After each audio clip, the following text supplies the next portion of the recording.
ចាសួស្តីបងប្អូនទាំងអស់គ្នាថ្ងៃនេះអ្នកគ្រូបានលើកយកអត្ថបទស្ដាប់មួយដែលនៅក្នុងមេរៀនទី1ដដែលតែអត្ថបទស្ដាប់នោះមានចំណងជើងថាជីវិតលើនាវាចាអញ្ចឹងបងប្អូនច្បាស់ជាស្គាល់ណាពាក្យថានាវាគឺមានន័យថាជាទូកក្បូនឬក៏កប៉ាល់ចាអញ្ចឹងនៅក្នុងរូបភាពសូមបងប្អូនកន្លែងមើលរូបភាពទាំងអស់គ្នាតែរូបភាពនេះគឺរូបភាពនាវាដ៏ធំមួយណាកប៉ាល់ធំមួយអញ្ចឹងតាក្នុងរូបភាពនេះគេចង់មានអត្ថន័យបែបណាចាដោយសារតែរូបភាពនេះតកតូនទៅនឹងចំណងជើងដែលពាក្យថានាវានឹងឯងទៅគេដាក់រូបនឹងមកណាហើយប៉ុន្តែនៅក្នុងរូបតើគេចង់និយាយជីវិតរបស់អ្នកណានៅលើនាវាអញ្ចឹងបងប្អូនកន្លែងមើលអត្ថបទឬក៏សំណួរវិញណាដើម្បីដឹងថាគេចង់រៀបរាប់ពីជីវិតរបស់អ្នកណាចាអញ្ចឹងសូមអានទាំងអស់គ្នាមកអ្នកធ្លាប់បានស្ដាប់អត្ថបទជាច្រើនដែលជាអត្ថបទប្រភេទអក្សរសិល្ប៍និងអត្ថបទអត្ថាធិប្បាយអត្ថបទទាំងនោះសុទ្ធតែបង្កប់នៅគំនិតអប់រំបណ្ដុះស្មារតីស្នេហាជាតិស្នេហាប្រជាជនជាដើមពេលនេះអ្នកនឹងបានស្ដាប់អត្ថបទជីវិតលឿននាវាហើយអ្នកត្រៀមនឹងឆ្លើយសំណួរដូចខាងក្រោមទី1ហេតុអ្វីបានជាក្រឡាហោមគង់អង្គុយត្រមងត្រមោចឯងនៅលើនាវាទី2តើទិដ្ឋភាពតាមដងទន្លេបានជំរុញឲ្យក្រឡាហោមគង់មានអារម្មណ៍ដូចម្ដេច3តើអារម្មណ៍ទាំងនោះបានឆ្លុះបញ្ចាំងឲ្យឃើញថាក្រឡាហោមគង់ជាបុគ្គលដូចម្ដេចទី4តើអ្នកមានអារម្មណ៍ដូចម្ដេចដែលយើងមានបុគ្គលដ៏ឆ្នើមដោយក្រឡាហោមគង់ទី5ចូលអ្នករកឈ្មោះបុគ្គលដែលមានលក្ខណៈសម្បត្តិដូចក្រឡាហោមគង់ឲ្យបាន4រូបគេអញ្ចឹងយោងតាមសំណួរទាំង5នេះគឺគេចង់និយាយអំពីជីវិតរបស់ក្រឡាហោមគង់នៅលើនាវាតែអញ្ចឹងយើងចូលអានអត្ថបទទាំងអស់គ្នាដើម្បីដឹងនៅអត្ថន័យនៃអត្ថបទនេះចា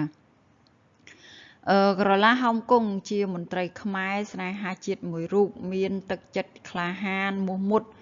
ហ៊ានតស៊ូប្រឆាំងការគៀបសង្កត់របស់អាណានិគមនិយមបារាំងក្តាប់គោលជំហរនិងគំនិតរើបំរាស់របស់លោកបានក៏រកមធ្យោបាយ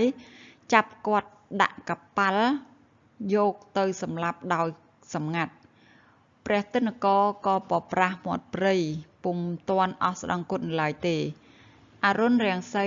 នៅភ្លឺច្រាលចាំងមកលើរាជធានីភ្នំពេញជាទីអវសានក្រឡាហោមគង់អង្គុយនៅត្រមងត្រមោចឯងនៅលើនាវាមានទឹកមុខក្រៀមក្រំជាពន្លឹកខំប្រឹងសម្លឹងមើលត្រើយខាងលិចទិដ្ឋភាពដ៏ស្រស់ឆើតឆាយនៃរាជធានីភ្នំពេញបានអង្រួនបេះដូងក្រឡាហោមគង់ឲ្យញាប់ញ័ររន្ធត់ទឹកភ្នែកហូរសស្រាក់នឹកស្ដាយស្រណោះទឹកដីអាណិតខ្មែរដែលត្រូវបរទេសគៀបសង្កត់កប៉ាល់បើកឃ្លាតពីវត្តឧណាឡោមឆ្ពោះត្រង់ទៅទិសខាងជើង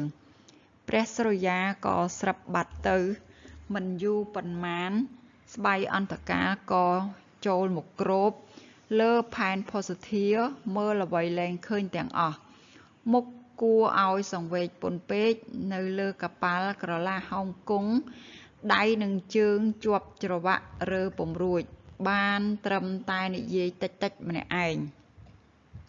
អោទឹកដីខ្មែរពេលខ្ញុំរលត់សង្ខារទៅតើអ្នកនឹងទៅជាយ៉ាងណាឪពុកម្ដាយបងប្អូនរួមលោហិតប្រហែលជាមិនបានដឹងផងទេនេះគឺជាការព្យាបាទរបស់ជាតិបរទេសសូមឲ្យកូនខ្មែរស្នេហាជាតិទាំងឡាយខិតខំតស៊ូទាមទារឯករាជ្យឲ្យបានជូនមាតុភូមិការបាត់បង់វីរជនស្នេហាជាតិមួយរូបនេះបានធ្វើឲ្យព្រះសង្ឃបញ្ញវន្តមហាជនមានការសោកស្ដាយអាណិតអាសូរក្រៃលែងវីរភាពរបស់លោកបានបំផុសទឹកចិត្តកូនខ្មែរឲ្យក្រោកឈរឡើងនឹងពួកបរទេស